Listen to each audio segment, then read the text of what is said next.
Amém. Graça e paz. Amém, meus irmãos. Vamos ter mais uma palavra de oração. Senhor, nós pedimos a Tua graça e o Teu socorro. Socorro para mim que vou falar e para os meus irmãos que vão ouvir. Espírito Santo de Deus, é a Tua palavra, não a nossa. Só o Senhor pode tomá-la e aplicá-la da forma devida. Por isso pedimos a Tua visitação e o Teu socorro. Em nome de Jesus. Eu coloco a mente das crianças que estão reunidas aí do lado. Peço a Tua graça e o Teu socorro sobre eles e os professores. E eu coloco a vida de cada irmão que está aqui nesse local. Eu coloco nossas mentes, nossos afetos, coloco aqueles irmãos mais maduros, aqueles irmãos mais imaturos, e eu peço a Tua graça e a Tua visitação sobre cada um de nós. Que o Teu Espírito Santo seja um ajudador nessa noite, para que o Teu nome seja glorificado. Em nome de Jesus. Amém. Segundo aos Coríntios, capítulo 6. Nós vamos, dentro da permissão do Senhor, nós vamos estudar o livro de Jonas essa noite. Eu vou fazer ele de forma objetiva, para nós encerrarmos esse estudo sobre a ansiedade e a paternidade de Deus. Nós estamos desde ontem estudando essa natureza terrena que nós temos de fugir da dor, de evitarmos a dor. Então nós vimos alguns textos ontem. Vimos que a primeira grande dor que nós evitamos foi a que Adão evitou, que foi se deparar com a sua própria verdade. Não a verdade apenas do que ele fazia, mas a verdade de quem ele era. Nós evitamos essas duas verdades. Nós evitamos a verdade do que fazemos, nós temos dificuldade de nos depararmos com ela, assim como nós evitamos a verdade de quem somos, de admitirmos as lutas, as distorções, os pensamentos indevidos. Nós lutamos com isso, nós temos dificuldade de assumirmos nossa conduta e nossa realidade de quem somos. Quem são os irmãos que mais avançam no Senhor? São os irmãos que conseguem enfrentar isso, admitindo o que fazem e depois de um tempo o que são. Esses irmãos, eles passam por um processo simples, que os irmãos devem ouvir o tempo todo aqui, quando o vaso é quebrado e Deus refaz num vaso novo, maior, onde uma porção maior do Senhor pode ser depositada dentro desse vaso, né? Então, cada vez que uma verdade é incidida sobre nós, e nós temos arrependimento dessa verdade, nós temos tristeza com essa verdade pecaminosa que temos, nós passamos por esse processo do vaso, do bendito oleiro, nos quebrando, e para a glória dele nos refazendo num vaso maior, onde uma porção maior dele pode ser depositada em nós. Por isso que o livro de Miqueias tem uma profecia maravilhosa. Ali ele não usa a figura do vaso, ele usa a figura da tenda, mas é a mesma realidade. Ele vai dizer que as nossas tendas seriam alargadas, porque nós íamos conseguir receber mais, ter mais depósito. O fato é que nós somos o limitador. Deus não pode depositar 100 litros num vaso que comporta 50. Porém, Deus anseia fazer um depósito maior em nós. Para isso, Ele precisa, como um bendito oleiro, nos quebrar. Mas Ele é tão bom com Ele mesmo, em primeiro lugar, e depois conosco, que Ele não nos deixa quebrados. Ele nos refaz num novo vaso. Para depois de algum tempo, revelar mais algo sobre nós. Lançar mais luz sobre nós. E nós novamente passarmos por esse bendito processo de quebrantamento. Mas, meus queridos, não existe quebrantamento sem verdade. Não existe. O Monte Moriá, ele tem 2 histórias escritas sobre ele. Os irmãos devem conhecer isso. O Monte Moriá é onde o templo foi construído. O templo reflete a igreja. Então essas 2 histórias do Monte Moriá precisam ocorrer conosco. A primeira história do Monte Moriá é que o pai sacrificou o filho. Foi onde Abraão levou Isaque para ser sacrificado. E ali nós tiramos uma lição muito simples de que nossa vida toda cristã é baseada no sacrifício do filho pelo pai. O pai derramou amor sobre mim e sobre você, matando o seu próprio filho por amor a nós, levando o seu próprio filho ao sacrifício. Esse é o fundamento primeiro da igreja. Mas existe uma segunda história. Davi, no momento de desvario, num momento de arrogância, ele resolve levantar o censo de Israel. O censo do exército de Israel. Meus queridos, para vocês terem uma noção, o exército da China, que tem 1 bilhão e 700 milhões de pessoas, o exército da China é um pouco menor que 3 milhões de pessoas. Joabe tenta dissuadir Davi a não levantar o censo. Davi firma naquilo. O exército dele, da nação dele. 1 milhão e quase 600 mil pessoas. Numa naçãozinha desse tamanho. Um exército poderosíssimo, conquistador. Uma nação abençoada pelo Senhor. Porém, o exército não era de Davi. Porque Deus opera com os exércitos dele. Do Senhor é a guerra. Davi diz para Golias, do Senhor é a guerra. A guerra não era dele. O exército não era dele. O exército era do Senhor. O número quem definia era o Senhor. Davi se arrepende daquilo que ele faz. Quando ele vê o número, o coração dele atemoriza. E o profeta vai até ele e diz que Deus iria tratar o pecado dele.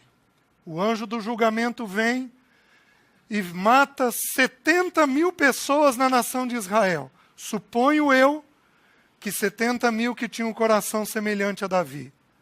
Porém, Davi de joelhos, quebrantado, de joelhos, quebrado, de ver o tamanho da tragédia do pecado dele, Davi levanta os olhos e ele vê o anjo numa eira, num lugar de moer o trigo. E um homem nesta eira. Davi se levanta, vai até esse lugar, aquele lugar é o Monte Moriá. A igreja de Deus, ela é desenvolvida em 2 fundamentos. A igreja de Deus é desenvolvida no fundamento de que Deus amou o mundo de tal maneira que deu seu Filho unigênito, para que todo aquele que nele crê não pereça, mas tenha vida eterna. A igreja de Deus é fundada num ato de amor. Ela precisa ser uma expressão de amor nessa terra. Amor de um homem por uma mulher, de uma mulher por seu marido, desse casal com os seus filhos, de uns para com os outros. A igreja de Deus tem que ter como fundamento o amor. Porém, o segundo fundamento é que a igreja de Deus tem que repetidamente passar por quebrantamento. Se tem uma coisa que nós temos, é pecado. E se tem uma coisa que nós precisamos, é de arrependimento. A igreja necessita disso. E o que nos impede de nos arrependermos? Meus queridos, a nossa alma é o impedimento. Nossos pensamentos, nossos afetos, nossa vontade é o impedimento. Olha esse texto. Paulo tem uma luta com a igreja de Corinto. Eu vou abrir um parênteses e vou fechar. E eu vou pedir que os irmãos me ouçam com muitas reservas. Porque eu posso não estar certo. Então eu vou pedir que os irmãos me ouçam com reservas. O espinho de Paulo é mencionado nessa carta de 2 aos Coríntios. Um espinho permanente, que Deus não tirou, para manter ele num estado permanente de fraqueza e de quebrantamento. Alguns irmãos dizem que era o problema de visão que ele tinha. Outros irmãos sugerem que era alguma outra doença. Meus queridos, por que o espinho aparece no livro de 2 aos Coríntios? Porque a minha impressão é que o espinho de Paulo eram as lutas de relacionamento que ele tinha. Uma igreja que fazia oposição a ele. Uma liderança que fazia uma forte oposição a ele. Um povo que deveria ser a carta viva dele e que rejeitava sua instrução. Um líder que tem que escrever no capítulo 11 assim: suportai-me, pois, na minha loucura. E ele vai falar bem dele. Porque ele sabe que é loucura falar bem dele. Mas ele precisa falar bem dele para restaurar a autoridade que ele tinha com aquele povo. Meus queridos, um irmão sofrido naquele povo. E aí ele diz o que está acontecendo. Por que ele deseja avançar no relacionamento e os coríntios não permitem? Olha o que ele diz. Capítulo 6, versículo 11. Para vós outros, ó coríntios, abrem-se os nossos lábios e alarga-se o nosso coração. Para vós outros, ó coríntios, abrem-se os nossos lábios e alarga-se o nosso coração. Não tendes limites em nós, mas estáis limitados nos vossos próprios afetos. O que limitava o avanço daquele relacionamento? O afeto daquelas pessoas. Como justa, ele vai dizer no versículo 13, como justa retribuição, falo-vos como a filhos, dilatai-vos, pois. A palavra filhos usado aqui, os irmãos lembram que só tem dois originais para filho, teknon e ruiós. Teknon é criancinha, ruiós é filho adulto. Aqui a palavra filho é teknon, criancinha. Quando uma pessoa mais madura deseja caminhar com alguém mais imaturo, qual é o limite daquele relacionamento? Do maduro ou do imaturo? Do imaturo. O irmão Spurgeon, ele tem uma frase que diz assim: uma corrente é tão forte quanto o seu elo mais frágil.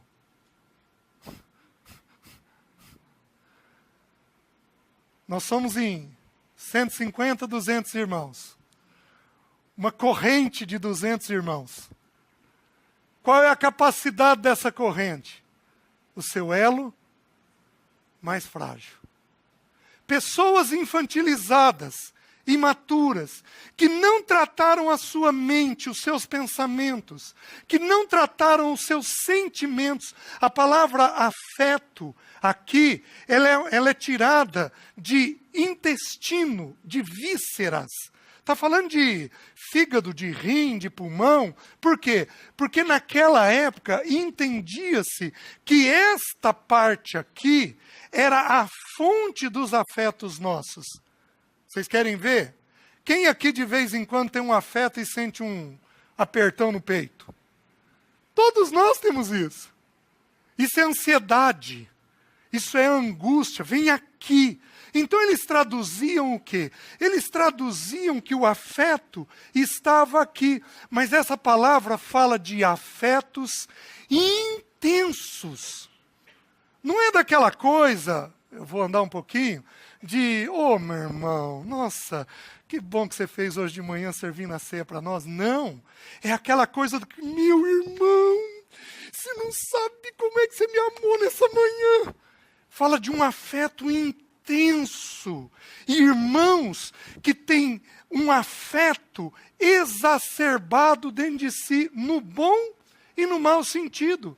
Se é para falar, falam muito. Se é para rir, riem muito. Se é para brincar, brincam muito. Se é para ter limite, vão odiar.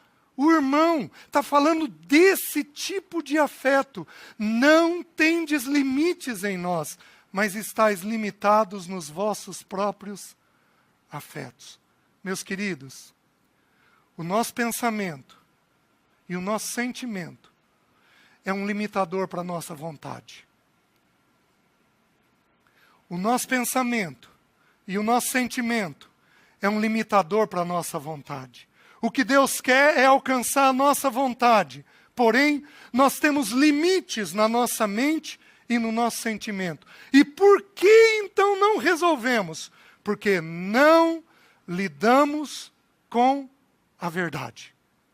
Pensamentos doloridos, afetos doloridos, não colocamos isso para fora em oração, em arrependimento, em tristeza, na luz da bendita palavra de Deus, não colocamos isso para fora e vamos permanecendo, após ano, irmãos imaturos. E o corpo vai avançando e a gente não consegue avançar no mesmo ritmo. Meus irmãos, todos nós temos isso. Isso daqui não é meu, não é seu, nem é dos coríntios. Isso daqui é de todo ser humano. Alguns irmãos que são mais determinados, mais disciplinados, eles conseguem avançar um pouco mais. Outros tiveram os olhos abertos ao Senhor, avançam mais naturalmente. Mas a grande maioria de nós fica lutando, na mente e no sentimento. Ano após ano, temos crises com alguém. Ano após ano, estamos sofrendo com os mesmos pensamentos. Ano após ano, nas mesmas fugas, as mesmas tendências. Por quê? Porque não estamos lidando com a nossa verdade. Os irmãos estão compreendendo? E eu queria então abrir o livro de Jonas e mostrar para os irmãos como que Deus lida com um homem que foge. Capítulo 1. Por que Deus conta histórias? Porque no Velho Testamento Deus conta histórias. Deus é um excepcional contador de histórias. Por que o Velho Testamento conta histórias? Para nós tirarmos princípios. Os princípios vêm embutidos na história. Tá? Então nós vamos entendendo o que Deus quer nos comunicar através dos princípios. Então nós buscamos na história os princípios que Deus está colocando ali dentro. Presta atenção. Eu pego um drogado de 22 anos, usuário de crack. Tá? Vamos subir a idade dele. 25 anos. Esse drogadito, ele é maduro? Esse jovem de 25 anos, ele é maduro? Não. Por quê? Porque ele foge. Vem aqui um pouquinho.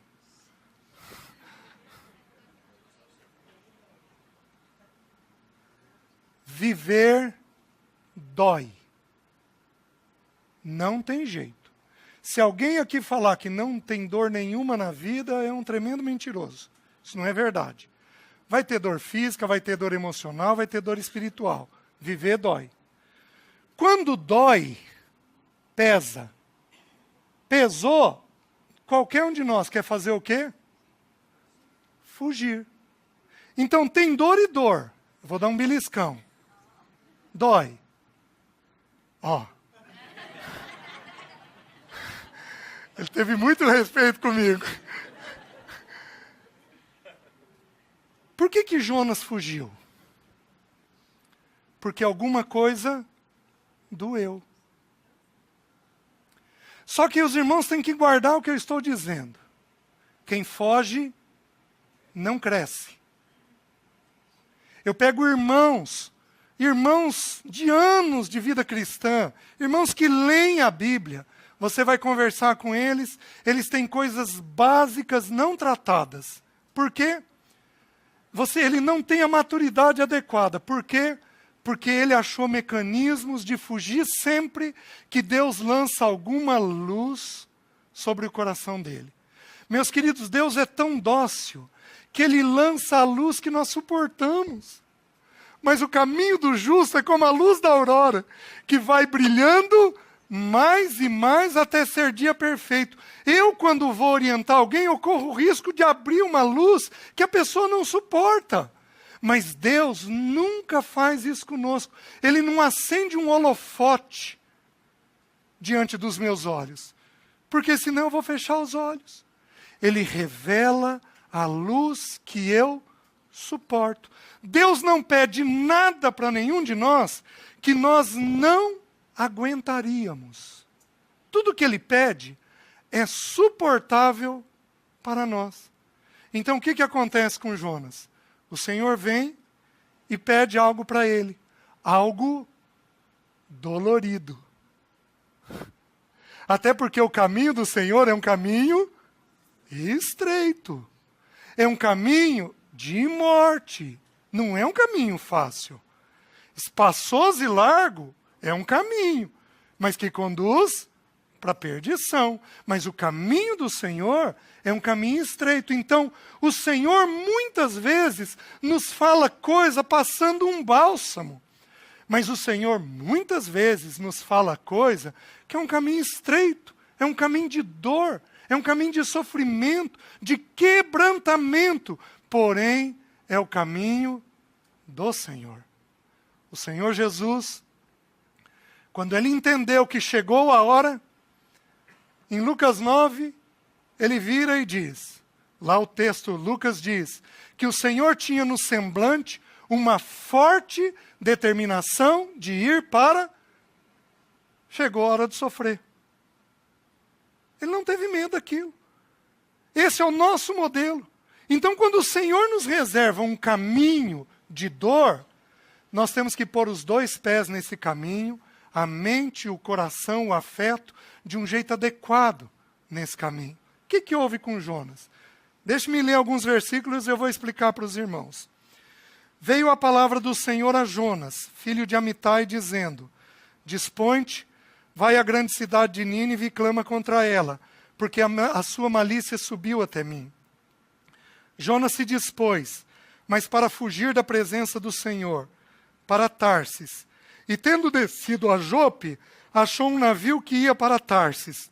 Pagou, pois, a passagem e embarcou nele para ir com eles para Tarsis, para longe da presença do Senhor.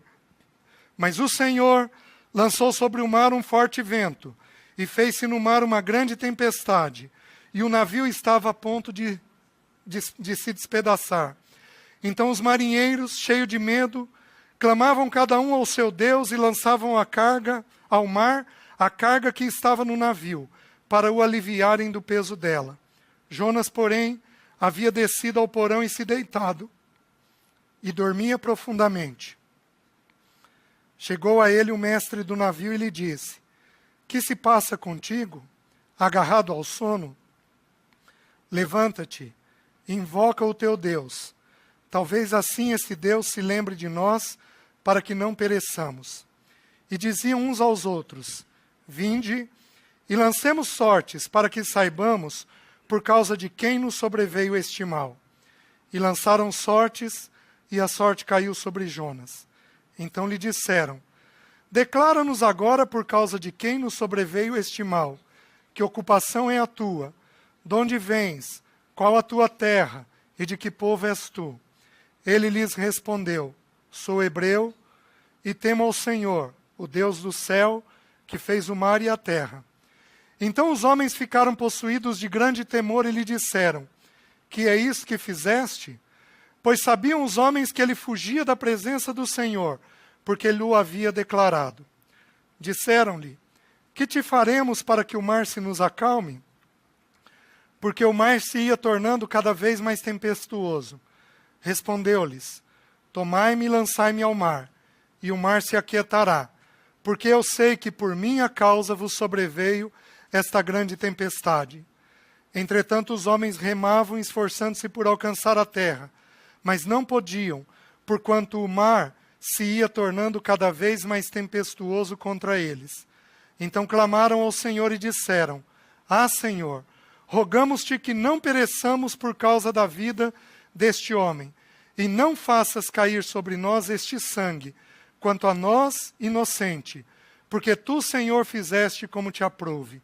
E levantaram a Jonas e o lançaram ao mar, e cessou o mar a sua fúria.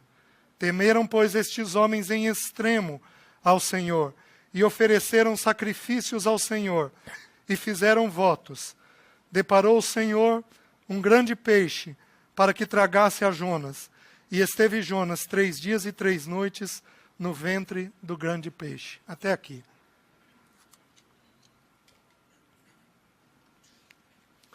Quais os princípios que nós vamos tirando? O primeiro, o que significa a palavra Jonas no hebraico? Jonas significa pomba. Vocês lembram de ontem? A pomba desceu sobre o Senhor. Qual é a principal característica da pomba? Só pousa em lugar. O que o texto está dizendo, então, sobre Jonas? Está dizendo o seguinte, que ele tinha que ver qual era o lugar seguro para ele. A mente dele estava brigando. Meus queridos, qual é o lugar mais seguro para mim e para você? O centro da vontade de Deus. Todos nós sabemos isso, decore e salteado. Por que nós não vamos para lá? Porque a mente diz que não. Não é tão seguro assim. O afeto diz não. Isso daqui eu não vou dar conta. Então Jonas retrata a natureza que nós temos de procurarmos lugares de segurança. Lugares onde nós nos abriguemos e nos sintamos seguros naquele lugar.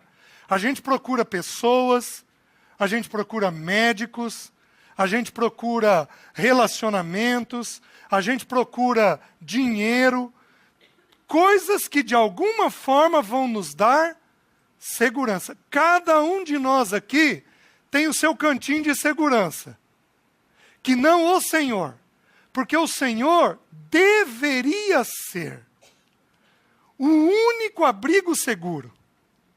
Porém, a natureza de Jonas que está dentro de nós fez com que ao longo da vida nós fôssemos buscando lugares seguros. Meus queridos, é ridículo. Como é que Adão cose folha de figueira? Não é ridículo? O Deus que tudo vê, que tudo sabe, que havia criado ele, que havia criado Eva, o Deus que andava com ele pela viração do dia, mas na cabeça pecaminosa dele, o que aconteceu com ele? Não. Essa folha daqui vai me proteger. Onde é que uma folha de figueira protege? E a gente é tão complicado que a gente é igual a Adão. Adão esqueceu que folha de figueira enruga. Seca. E que aquilo ia ficar exposto. É igualzinho a gente. A gente escolhe um lugar, escolhe um caminho, escolhe um alívio que não está no Senhor. E que aquilo, mais cedo ou mais tarde, vai ser descoberto pelos outros muito facilmente. nós temos, ao estudar o ser humano na Bíblia, nós temos 3 certezas dele.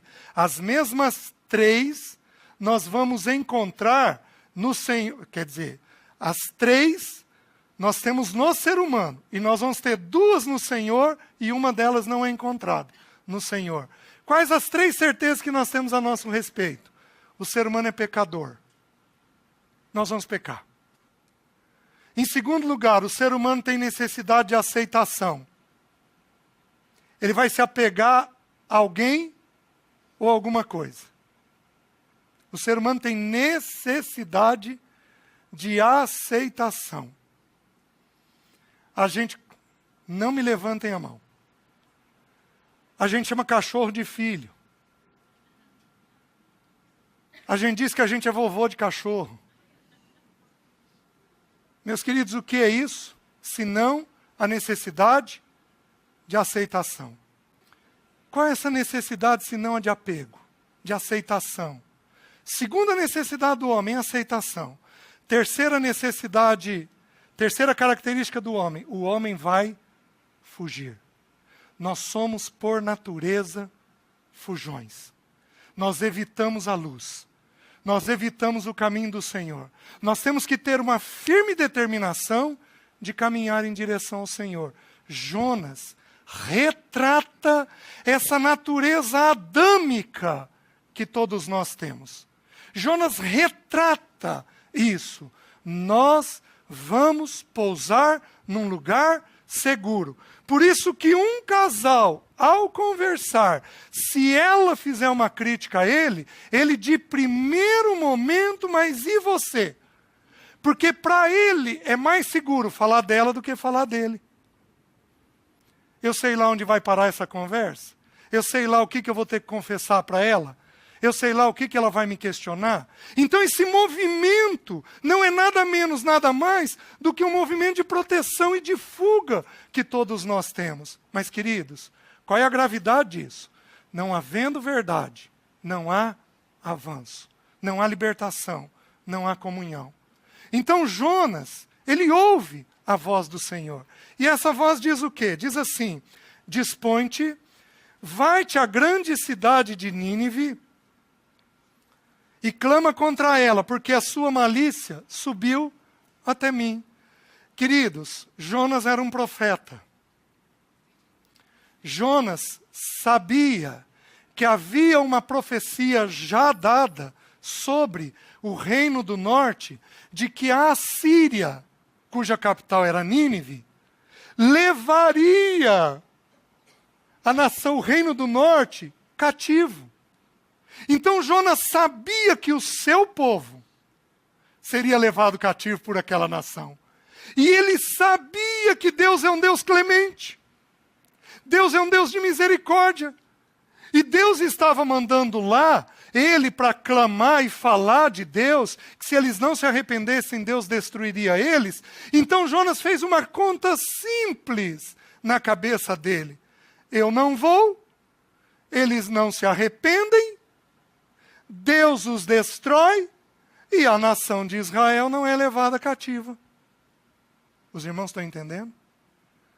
Como nós fazemos conta. Não, eu vou fazer com meu filho desse jeito, daquele outro.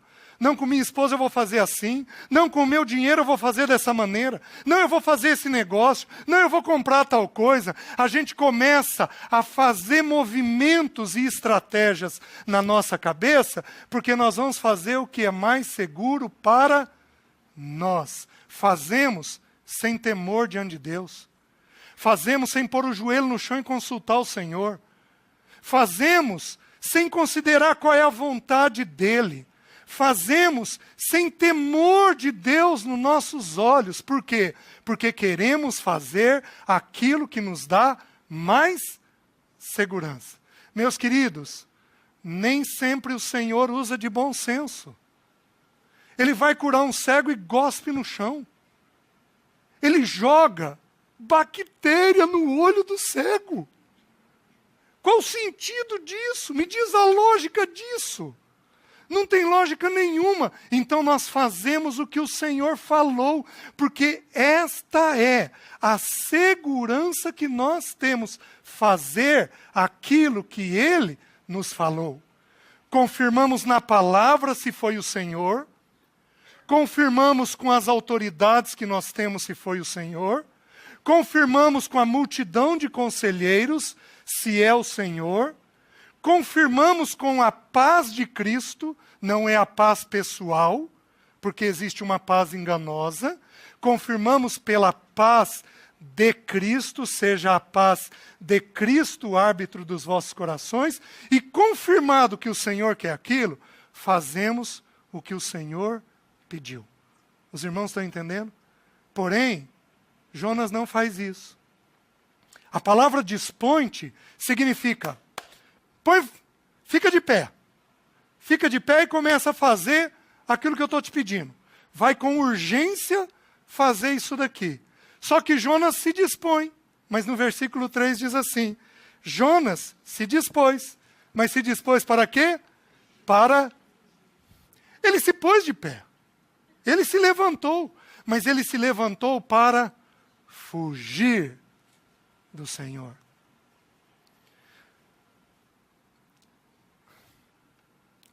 Vocês querem ver uma fuga da mulher? Ela vê que um assunto vai dar em problema. Aí ela começa o quê?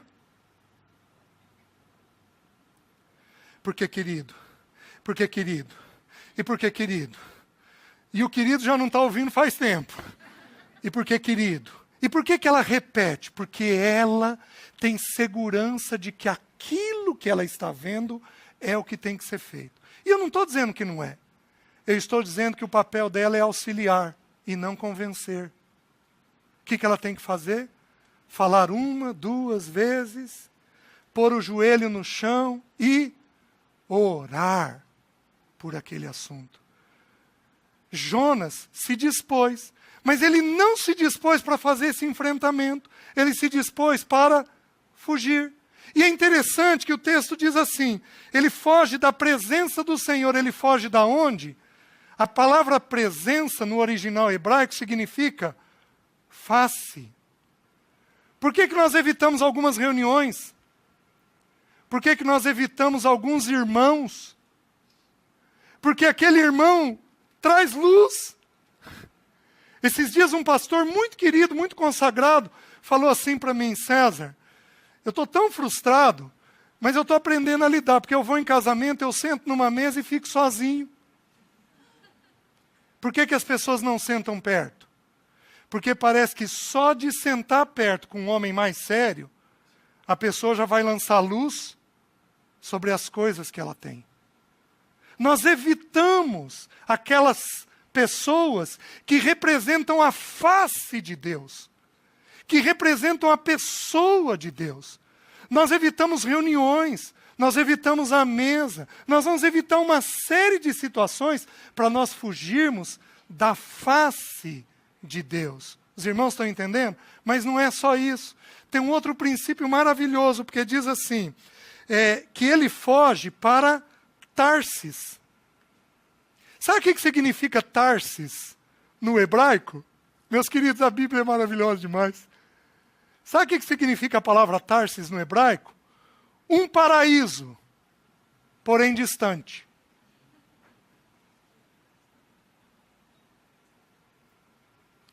Um irmão casado tem que ter uma conversa séria com sua esposa. Ele prefere o jogo. Tarsis. Um paraíso. Porém, alguma vez Jonas chegou em Tarsis? Nunca. Porque é um paraíso, porém é distante. Fugimos na comida, fugimos na bebida, fugimos na TV, fugimos no celular, fugimos na falação. Você quer ver uma fuga comum? Qual o lugar que os homens masculinos, o gênero masculino, mais conta piada? Vocês sabem? Velório. Sabe por quê? Porque o assunto lá dentro é muito doloroso. Então eles saem, e aí eles vão contar piadinhas a respeito daquilo. Porque quanto mais dói, mais necessidade de fuga o ser humano vai ter. Então nós vamos buscando fugas e mais fugas. Meus irmãos, lazer não é pecado, comprar não é pecado, nada disso é pecado. Mas feito em excesso é sinal de fuga. Feito em momentos que eu deveria estar sentando e conversando sobre uma determinada verdade, constitui fuga. E a tristeza, aquilo te alivia, mas aquilo é um paraíso distante. Você sai do zero e chega no lugar nenhum. Você nunca consegue avançar na carreira espiritual. Os irmãos estão conseguindo entender? Então Jonas se dispõe. Ele se dispõe para fugir da face do Senhor. E ele elege uma Tarsis. A minha pergunta é, qual que é a tua Tarsis? Para onde você costuma fugir? O que te dá prazer? O que você faz de forma muito repetida? Pensa aí comigo. Pensou? Vocês querem uma outra fuga? Eu fiz uma lista de fugas. Simples. Sono. Dormir demais ou dormir de menos. Comida. Trabalho. Quais os homens aqui são viciados em trabalho? Só eu. Tem uns acanhados ali. Cadê os homens que vão se dispor, meus irmãos? Trabalho. E o trabalho é um vício, mas é um vício caprichado. Porque ele dá muito retorno. Ele dá dinheiro, ele dá reconhecimento, ele dá elogio, ele dá possibilidade de compra. O trabalho dá muito retorno. O que mais? Sexo. Nós vamos ter um momento que nós vamos conversar sobre isso. As práticas sexuais que a gente pode ter no oculto. Hoje, eu duvido que nós não vamos ter muitos irmãos aqui com problema de pornografia. Sabe o que é isso? Fuga. Isso é uma Tarsis. É um paraíso. Porém, é distante. Bebida. Crítica.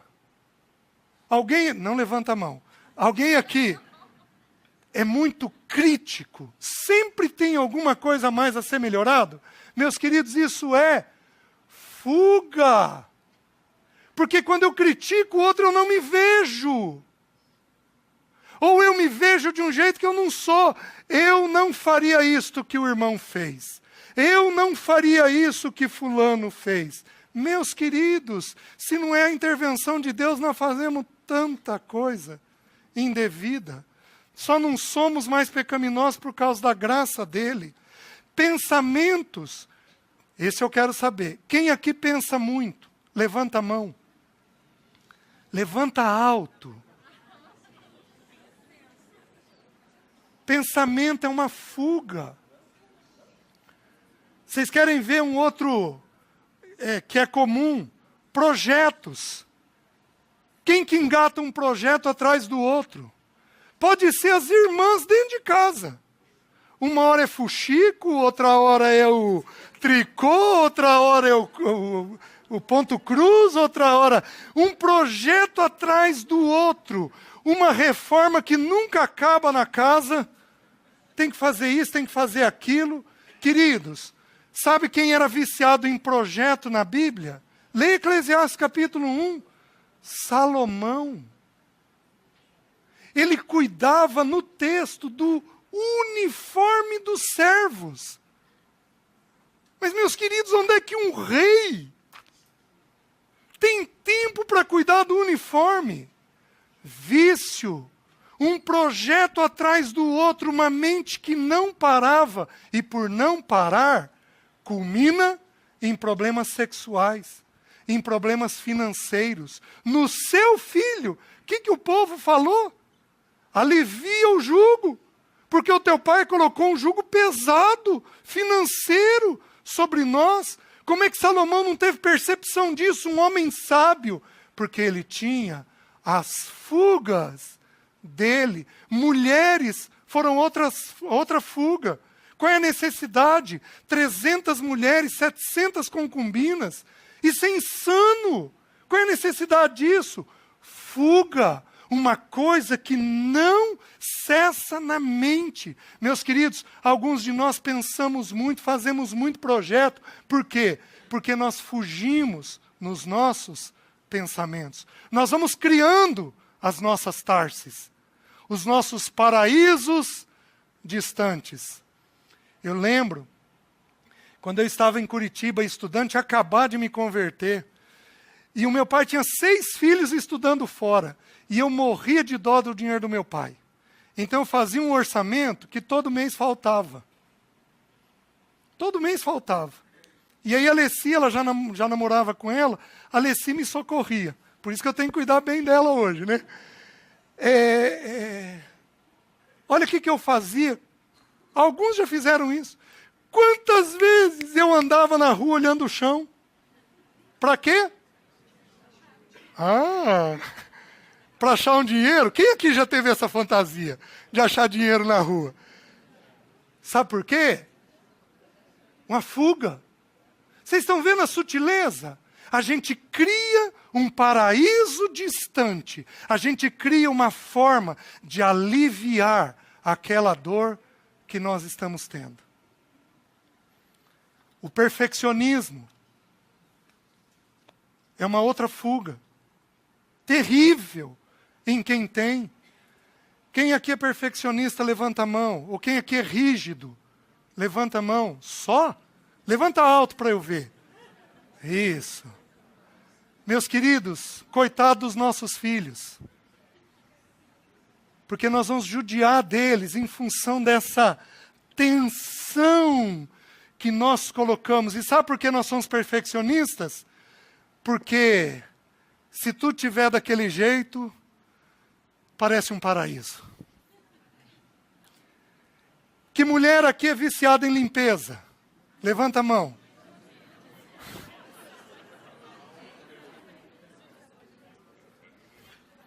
A irmã levantou a mão. Qual o seu nome? Ana Karina. Eu fui viciado em limpeza. Tá? Em organização. Você limpa a casa. Terminou, você limpa que dia? Ou todo dia? Você gosta de tudo organizado. Você é viciado em limpeza, você falou. Tá?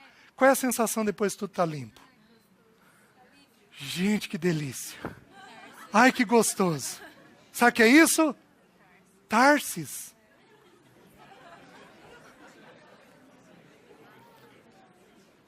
Está fazendo sentido para os irmãos? Qual um dos pecados que o Senhor mencionou na lista dos 10 mandamentos? Não cobiçarás. Por que a gente cobiça? Tarses. Ai, se eu fosse casado com fulano, se eu tivesse ciclana, ai, se eu tivesse esse salário, ai, se eu tivesse aquela aposentadoria, ai, se eu ocupasse tal lugar. Sabe por que a gente cobiça? Porque a cobiça nos leva para essa Tarsis. E a gente tem prazer naquilo. Existe um estudioso, acho que eu coloquei isso para os irmãos, que diz o seguinte, que nós nunca cobiçamos coisas ou pessoas. Porque se nós cobiçássemos apenas coisas e pessoas, rico não teria cobiça. Mas ele diz que nós cobiçamos a felicidade que a gente supõe que a pessoa tem naquela pessoa, naquela coisa. Ai, se eu tivesse aquele carro. Ai, se eu tivesse aquela esposa. Ai, se eu tivesse aquela casa. A gente supõe essa felicidade, meus queridos. O que é isso? Tarsis. Gritando dentro de nós. E esse impulso nos levando a se dispor, mas a buscar esse paraíso distante.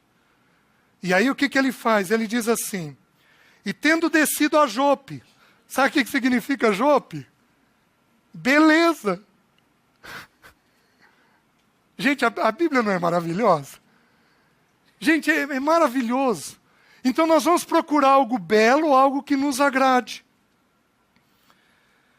Pagou, pois, achou um navio que ia para Tarsis, pagou, pois, a sua passagem e embarcou nele para ir com eles para Tarsis, para longe da presença do Senhor.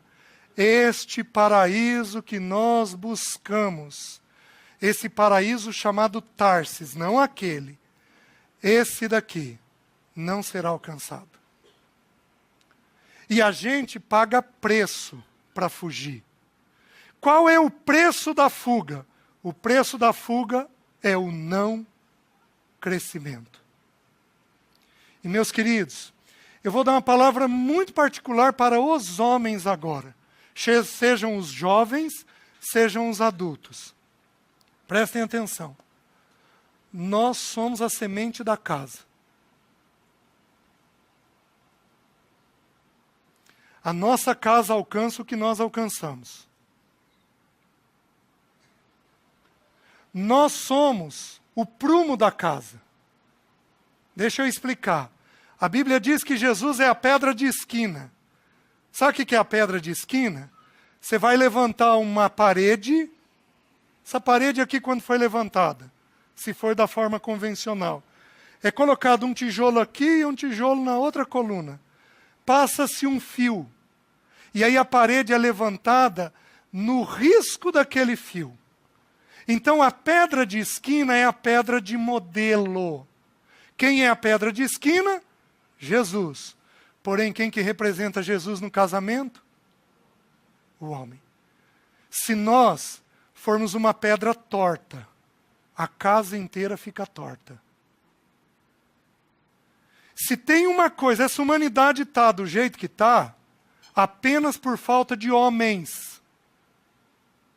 As mulheres estão desorganizadas, estão duras, estão assumindo papéis que não lhes pertencem diante de Deus, porque nós somos uma pedra de esquina torta.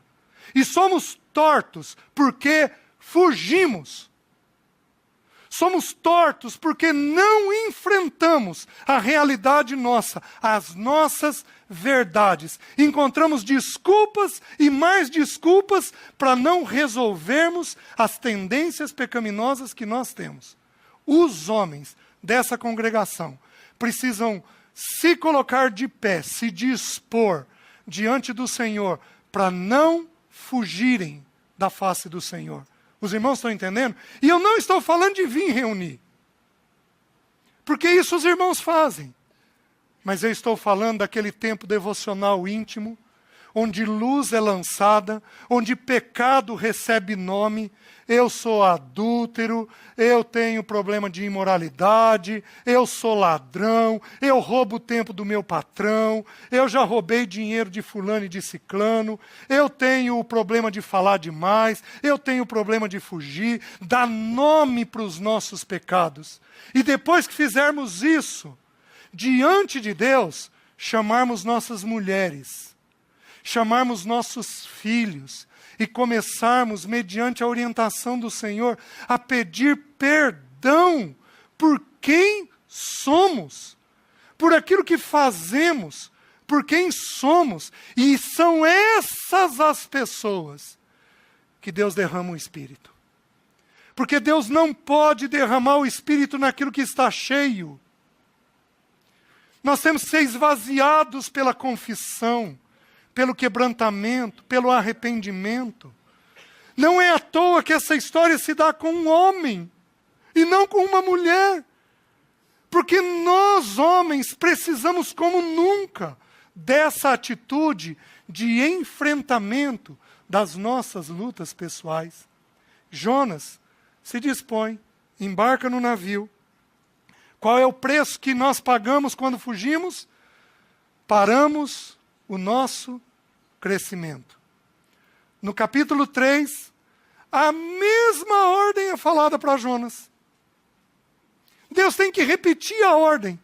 Jonas, se dispõe, vai até a cidade de Nínive e clama contra ela, porque senão eu vou vir e vou destruir ela. Por que que Deus tem que falar a mesma coisa? Porque Jonas fugiu da primeira vez. Deus não nos passa para o segundo ano se não completarmos o primeiro. O ser humano é tão, e na nossa cultura isso acontece, o ser humano é tão distorcido que existe na escola fundamental uma coisa chamada, eu não sou um especialista, então eu posso estar errado, educação continuada. Então nos primeiros anos você vai evitar reprovar. Não reprova não, vai passando. Vai passando. Porque você tem a esperança de que ali na frente algo vai acontecer. Queridos, espiritualmente falando, isso não acontece. Você não obedeceu, você parou o crescimento. Pode levar um mês, pode levar um ano, pode levar 10 anos. Daqui 10 anos, a ordem, a hora que vier, a hora que você estiver bem com o Senhor vai falar a mesma ordem que foi desobedecida lá atrás. Jonas se dispôs. E o que acontece? Ele entra lá no navio. E esse navio está numa tempestade. Vejam o final do versículo 5. Jonas, porém, havia descido ao porão e se deitado, e dormia profundamente. Qual é a fuga aqui? Lucas, ao descrever Pedro, Tiago e João no Getsêmani, diz que eles dormiram o sono da tristeza. Porque o Senhor ia morrer. E eles sabiam, o Senhor havia dito com todas as letras. E eles ficaram tristes, e para aliviar aquela tristeza, o que eles fizeram? Fugiram. Fugiram onde? No sono. Uma Tarsis. Os irmãos estão entendendo? Jonas continuou nesse processo de fuga. Aí, o que acontece com ele? Chega um momento em que nós vamos entrando numa crise. O Senhor tem que trazer sobre nós uma tempestade. O Senhor tem que trazer sobre nós uma situação mais difícil. Meus irmãos, eu me converti aos 15 anos.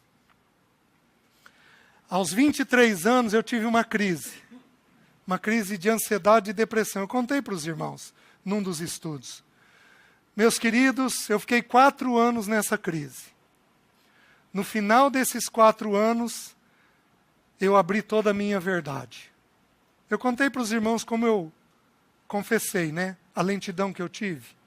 Acho que contei para os irmãos. Eu fui extremamente lento para obedecer ao Senhor. Quando eu confessei os meus pecados a Leci, confessei a um irmão que eu procurei ajuda. Quando eu confessei a Leci, o meu crescimento pegou outro ritmo. Porque o impedimento foi removido dali. E aí eu passei a crescer no Senhor de uma outra maneira.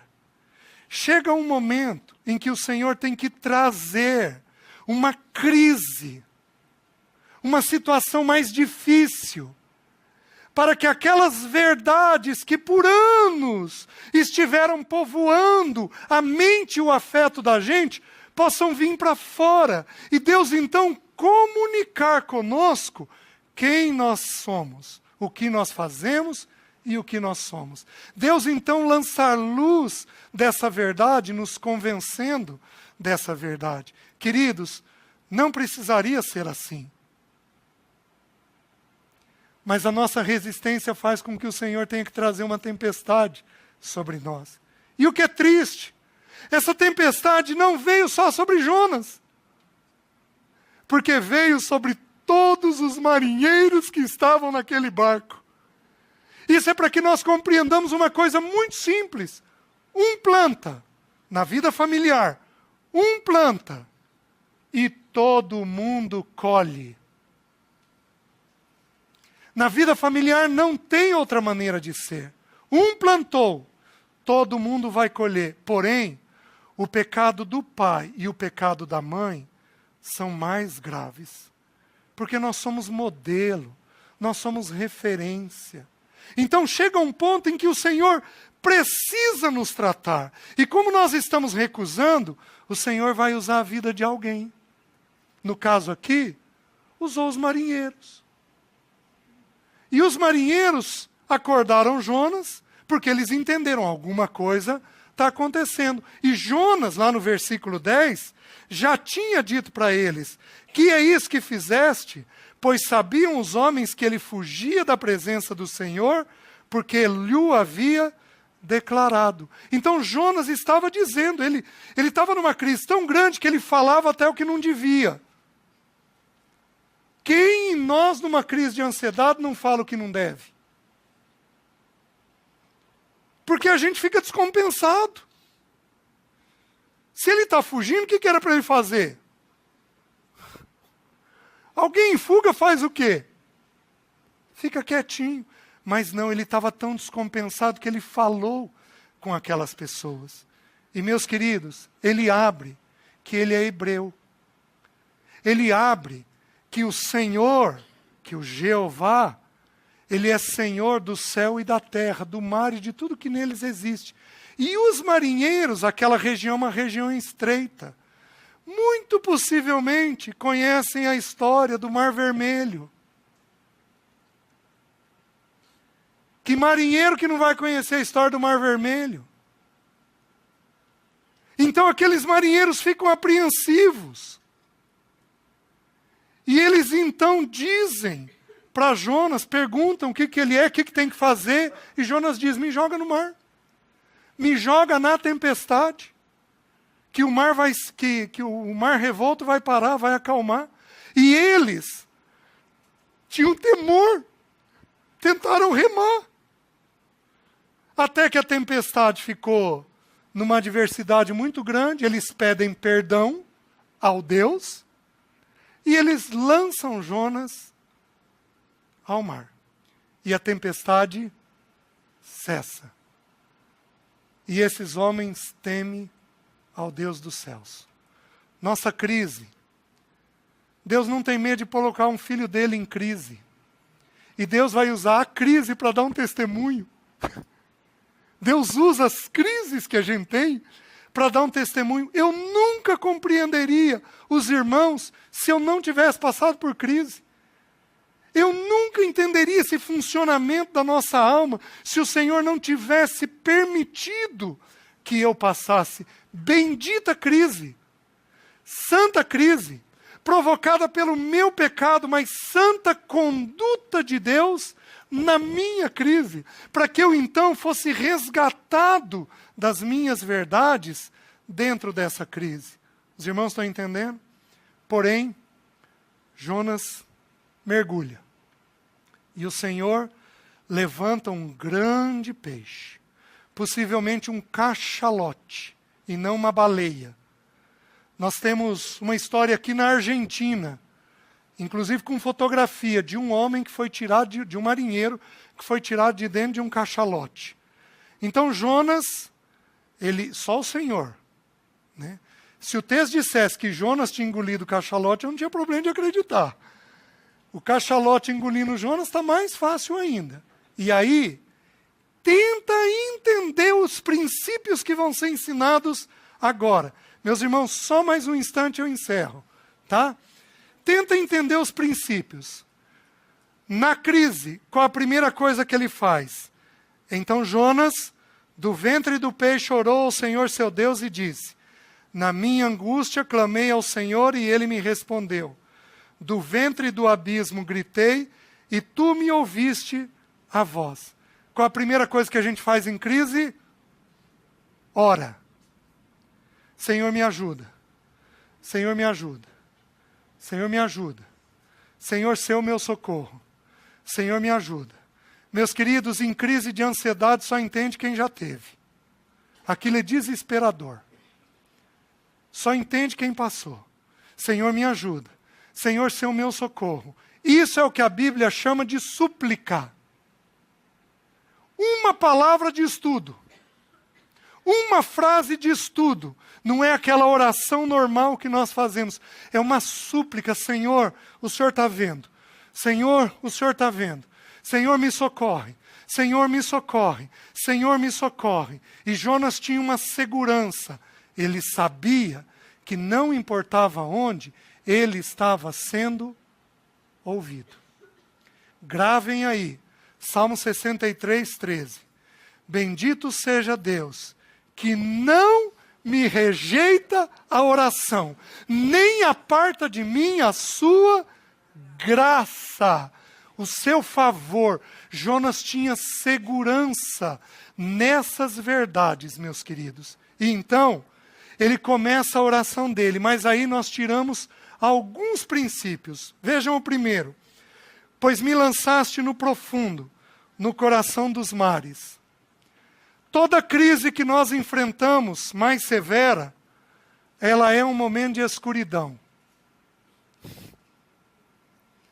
Como nós não lidamos com a verdade, ali atrás, nós estamos num momento de escuridão. Não sabemos exatamente para onde ir, o que fazer.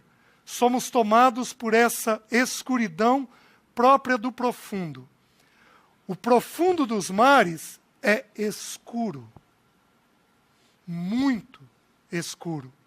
É uma treva. Ainda não alcançado plenamente, né? Nós temos esse submarino argentino agora. Ele possivelmente caiu... O lugar que ele caiu é só 200 metros de profundidade. Porém, está perto de um lugar que vai até 2.000 metros de profundidade. Então, eles não têm certeza se ele não deslocou e não foi para o mais profundo. E aí? Como é que você faz?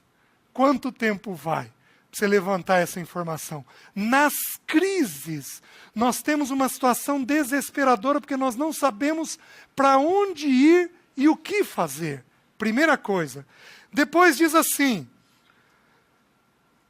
e a corrente, versículo 3, e a corrente das águas me cercou, todas as tuas ondas e as tuas vagas passaram por cima de mim. Meus queridos, ele está no ventre do grande peixe, ele está no estômago do grande peixe.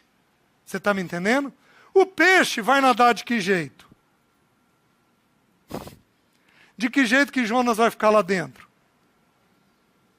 Oscilando. Imagina o interior do estômago. Jonas não tem pegada. Ele não tem onde se apoiar. Então presta atenção, isso daqui fala da oscilação que nós temos na crise. Tem dia que a gente está bem. Depois tem uma semana ruim. E aí tem meio dia que a gente fica bom. Depois tem um dia inteiro que a gente fica ruim de novo. Depois tem 3 dias que a gente melhora. Depois vem uma notícia desagradável e a gente passa mais uma semana sofrido. Meus queridos, a crise da fuga nos põe numa variação monstruosa. Esta é a oscilação que a Bíblia está ensinando. Os irmãos estão entendendo? Isso é normal na crise. O que nós temos que nos fixar é no Senhor. Mas não apenas isso. Ele diz assim, todas as tuas ondas e vagas passaram por cima de mim. Meus queridos, a onda na Bíblia é sinal de tribulação, de problema. Então nós vamos ter problemas que aparentemente são maiores que nós. Depois ele diz assim, então eu disse, lançado estou de diante dos teus olhos. Qual é a sensação na crise? Solidão. Parece que ninguém entende. Quando eu tive a crise, eu fui acusado de que aquilo era espírito maligno. Eu fui acusado de que eu tinha pecado escondido. Eu fui acusado de não ser um homem cheio do Espírito. Eu convivia numa igreja mais avivada. De ser um homem que estava resistindo à obra do Espírito Santo, porque eu questionava algumas práticas da igreja. Então, muita coisa é falada, a gente tem uma sensação de solidão enorme na crise. Que mais? Ele diz assim, versículo 5, as águas me cercaram até a alma, o abismo me rodeou, e as algas se enrolaram onde? Porque toda a crise de ansiedade dá uma sensação de que eu estou enlouquecendo, Quem aqui já teve sensação de que estava pirando? Sabe por quê? Está todo mundo aqui inteiro, ninguém surtou. Sabe por quê? Porque quando o pensamento acelera demais, e eu não consigo parar, eu tenho a sensação que eu estou a um passo da insanidade. Isso é sensação, mas não é loucura. Por que que diz que as algas envolveram a cabeça dele? Porque a cabeça nos fala do pensamento. Os irmãos estão entendendo? São sensações que nós temos na crise, na fuga. Você pode fugir o tempo que você quiser, mas vai chegar um momento que o Senhor vai trazer uma tempestade. Louvado seja o nome dele. Amém? Porque a tempestade é o instrumento dele de salvação para nós. Ele é o nosso Salvador, não a tempestade. A tempestade é apenas o instrumento que ele traz de salvação para nós. Aí ele termina dizendo assim, no versículo 8: os que se entregam à idolatria vã abandonam aquele que lhes é misericordioso. Meus queridos, o que tem a ver idolatria com isso daqui? Aparentemente, nada. Porém, você sabe qual é a primeira coisa que um ídolo faz conosco? Como que eu sei se eu sou idólatra? Alguém aqui é idólatra? A ideia é a seguinte: todos aqui são. Deixa eu explicar como. A primeira vez que o ídolo aparece na Bíblia é em Levítico. Não vos virareis para os ídolos. Então eu estou olhando o Senhor, eu me viro e vou em direção ao ídolo. Jonas estava virado para o Senhor, na face do Senhor, ele virou para algum lugar. A segunda vez que vai aparecer o ídolo é no bezerro de ouro. Olha o que o ídolo fez com a nação de Israel. A primeira coisa, o texto diz assim: nós não sabemos o que ocorreu com esse tal de Moisés. Faze-nos deuses que vão adiante de nós. O que o ídolo dá? Segurança. Arão foi lá, jogou, como ele diz, e saiu aquele bezerro, como se ninguém tivesse feito algo. Ele explicou ali a coisa desse jeito. E quando tinha um bezerro de ouro, o que eles fizeram? Eles fizeram uma festa. O ídolo dá duas coisas: segurança e prazer. Por que Jonas fala da idolatria? Porque qual era o ídolo de Jonas? A fuga dele. No que você gasta muito tempo? Se não for num desses 4 excessos, você tem risco de ter ídolo. Quais os 4 excessos possíveis? Amar a Deus de toda a alma, com todo o entendimento, toda a força, todo o coração. Orar sem cessar. Tudo que eu fizer, fazer com gratidão. Em tudo dai graças. E tudo que eu fizer, fazer para a glória do Senhor. Seja no falar, no agir, no comer, no levantar. Se não for a glória, a gratidão, a oração e o amar a Deus, se você fizer alguma coisa em excesso, isso é um ídolo. O que te dá segurança e o que te dá prazer? Então Jonas está dizendo o seguinte: eu tenho que pedir perdão porque eu sou idólatra. E aí ele termina o capítulo 3 dizendo assim, o capítulo 2.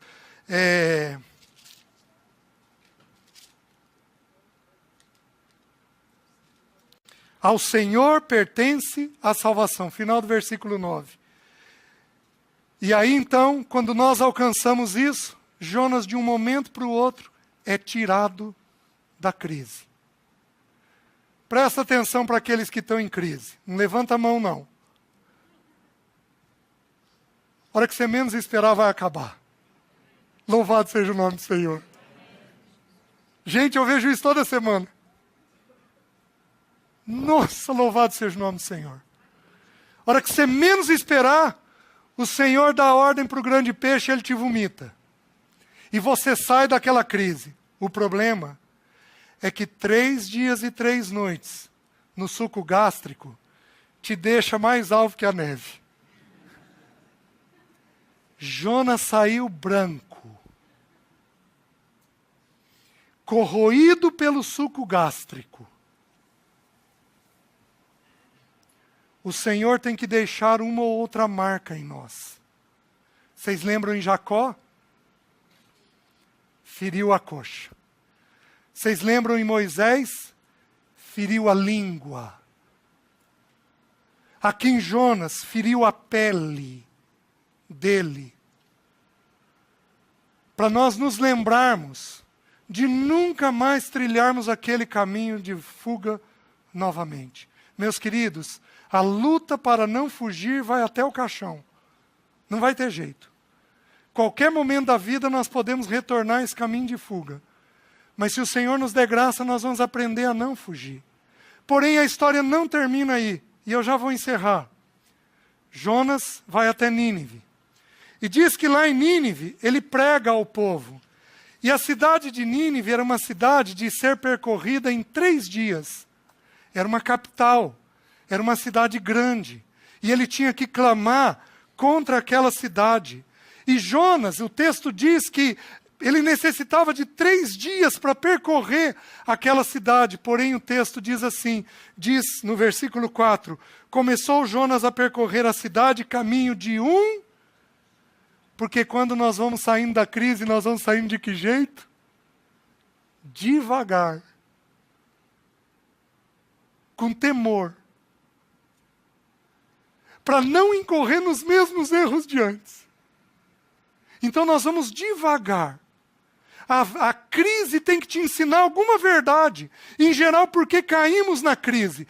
Caímos na crise porque nós temos verdades que nós não lidamos. Então nós fugimos dessas verdades. Por isso o Senhor permite uma crise maior para revelar essas verdades internas que nós temos. Então, quando nós retomamos devagar, gradativamente. Às vezes o Senhor quer pôr um limite no trabalho. Você está em crise porque você trabalha muito. Às vezes você está em crise porque tem uma determinada verdade que você não lidou bem. E o Senhor quer que você retome aquilo, mas retome de um jeito tranquilo, leve, entendendo como aquilo era para você nunca mais trilhar aquele caminho. E aí, o que acontece? Aí os ninivitas se arrependem. O rei se arrepende, faz um clamor, 120.000 pessoas.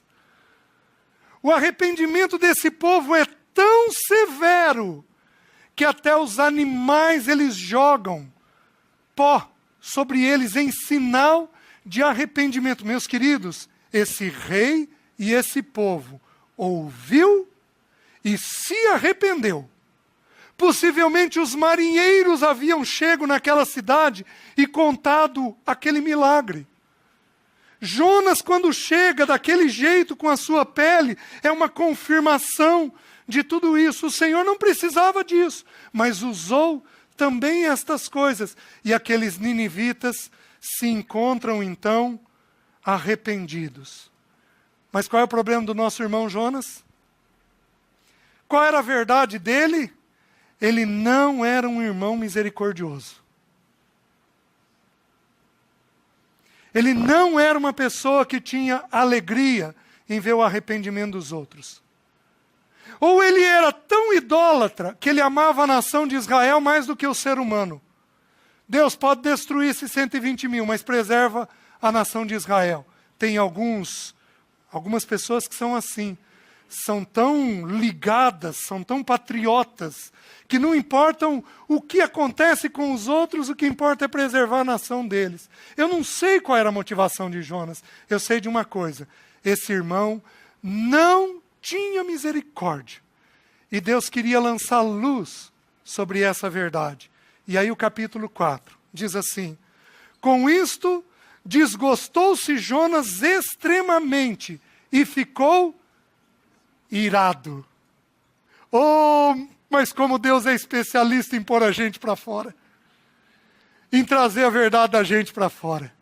Pessoas que não se sentem bem aceitas vão ranger os dentes para o outro. Vem cá, irmão.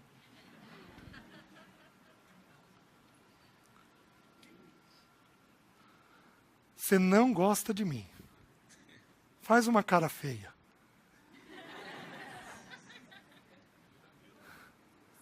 Faz uma cara de ira. Faz uma cara de assassinato.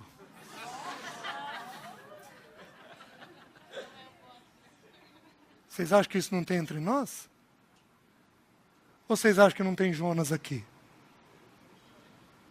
Vocês acham que não tem homicida entre nós? Vocês acham que quando a gente fala mal do outro, nós não estamos matando o outro? Sabe qual é o problema? A ira, a primeira vez que apareceu na Bíblia foi no caso de Caim e Abel. O primeiro sentimento do ser humano, medo. O segundo sentimento do ser humano, ira. Apareceu lá. Caim e Abel, nós sabemos espiritualmente o que representa. Caim representa as obras, Abel representa a justificação pela fé. Então, espiritualmente está encerrado o assunto. Os irmãos conseguem entender isso com facilidade. Porém, eu vou falar emocionalmente. Caim não se sentiu aceito. Deus não aceitou ele. Porque ele não trouxe a oferta que Deus queria. Deus não teve problema com ele. Deus teve problema com a oferta dele. Porque ele sabia qual era a oferta. Se procederes bem, não é certo que serás aceito? Vocês acham que Deus ia falar isso para ele se Deus não tivesse clareza de que ele sabia qual é o proceder bem? Então ele não se sentiu amado e aceito. E por não se sentir amado e aceito, o que ele fez? Faz a cara de ódio. Odiou alguém. Sabe quando vem o ódio? Quando eu não me sinto plenamente aceito. Se você estudar o texto, tem umas curiosidades lá no caso de Caim. Porque diz assim, que o Senhor não aceitou. Aí diz assim, o Senhor vem até ele. Então, quem aqui é irritado? Levanta a mão. Bravo ou irritado? Levanta bem a mão. Mas bem. Presta atenção. Deus visita o irritado. Porque quando a pessoa está irritada, olha o que o texto diz. O texto diz assim, que o Senhor veio até ele. Assim como vem até Jonas. Porque o Senhor sabe que a irritação é um sentimento que, se não cuidar, vira pecado. Então o Senhor faz uma visita, trazendo clareza na mente daquela pessoa de como ela deve proceder. Então o Senhor vira e diz assim, por que andas descaído o teu semblante? Essa fisionomia. O Senhor vem até nós.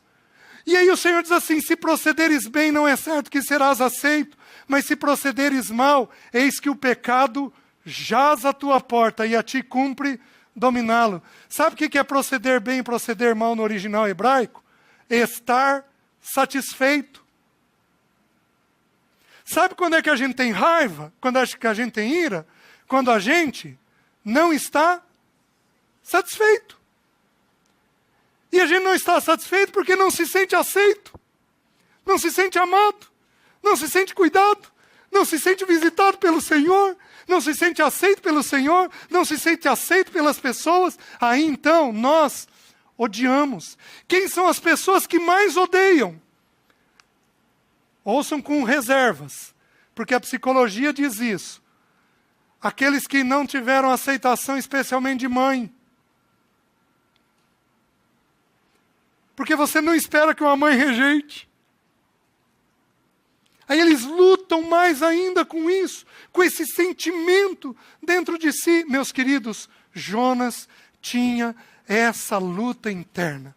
Ele só estava satisfeito se aquela nação fosse destruída e Israel não fosse levado cativo. E o Senhor então começa a ministrar a ele. Porém, antes de ministrar, diz assim, o versículo 3, diz assim: peço-te, pois, Senhor, tire-me a vida, porque melhor me é morrer do que viver. Eu não vou entrar no assunto, mas eu só tenho que falar o seguinte, porque está no texto. Nem todo pensamento de morte é desejo de suicídio. Nem todo pensamento de morte é desejo de suicídio. Porque, como foi falado, a morte resolve muita coisa. Estava tão dolorido para Jonas, mas estava tão dolorido para Jonas, mas tão dolorido, que ele começou a pensar o quê? É melhor que eu morra. Eu não vou pedir para levantar a mão, mas um tanto grande de nós já pensou na sua morte pessoal. Só em forma de morte, não em forma de suicídio. Mas já teve esse pensamento. Por quê? Porque o suicídio é a fuga das fugas. É a maior fuga de todas. Onde eu supostamente vou encerrar a minha dor. Se acabasse aqui, encerrou. O problema é que não acaba aqui. Existe uma dor de ranger de dentes depois. Uma dor maior ainda depois. Porém, Jonas tem esta luta pessoal dentro de si. E Deus quer mostrar para ele que ele não é um irmão misericordioso. Como é que Deus encerra isso? Deus manda um verme, Deus manda uma planta para fazer sombra para ele, e ele está ali sem o pensamento de morte, porque ele está numa sombra. Deus manda um verme que fere aquela planta e aquela sombra acaba. E novamente Deus fala com Jonas. Jonas tem novamente o pensamento de morte. Vai repetir lá no versículo 8, né? Pelo que pediu para si a morte, dizendo: melhor me é morrer do que viver. Queridos, novamente o pensamento de morte vem. E aí o Senhor ministra. E o Senhor fala sobre a graça e a misericórdia que Ele precisa ter com as pessoas. De que jeito que a história termina? Indefinida. Porque Jonas se matou ou não?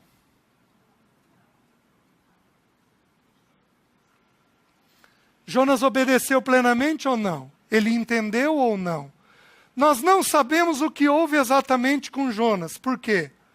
Do meu ponto de vista, por que a história termina sem um fim? Porque os fujões vão ter que cuidar disso até o final da vida. Aqueles que fogem vão ter que cuidar disso até o final da vida. Não tem jeito a não ser mantendo a vida diariamente em ordem. Se você deixar remontar pecado, você vai para Tarsis. Os irmãos estão entendendo? Do meu ponto de vista, então, termina indefinido, porque esta é uma luta que todos nós teremos por toda a nossa vida, de não fugirmos. Amém? Senhor, obrigado pela Tua palavra. E eu peço que, por misericórdia, o Senhor aplique ela de forma devida ao coração de cada um de nós. Ajuda com que esta palavra seja bem compreendida. Nós resistimos a Satanás, que pode distorcer a Tua palavra. Ajuda-nos a compreendê-la. Nós oramos em nome de Jesus. Amém.